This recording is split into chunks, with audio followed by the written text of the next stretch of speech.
now we are going to finish up this problem, and I've changed one thing. We're going to put them back on the rough patch again, and here's what happens.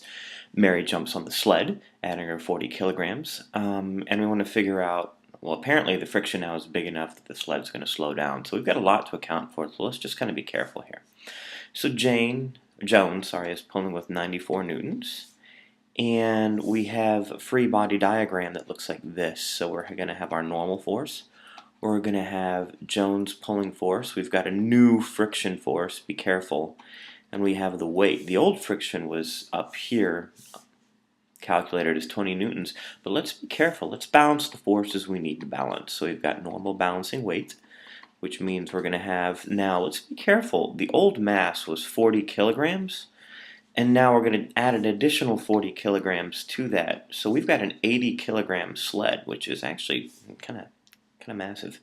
That's going to be, so now when we get the weight force, that's going to be 80 times 10.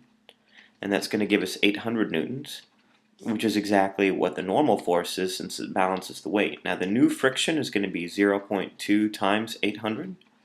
And that's going to actually be 160 newtons. Now, in the horizontal direction, we have Jones' force competing with the friction, and the effect is that the sled accelerates.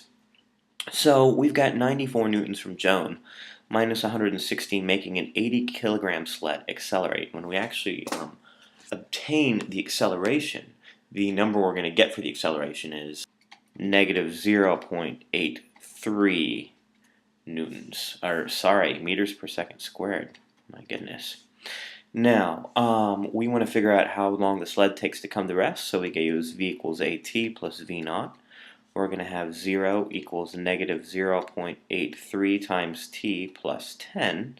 And so our time is going to end up being about 10 over 0.83, whatever that number is.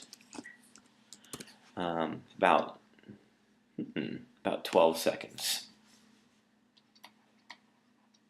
All right, so that's it for that part of the problem, and we'll do the we're not going to do this level of intensity with motion maps, but I do want to do a position and velocity graph for this whole trip in the next problem.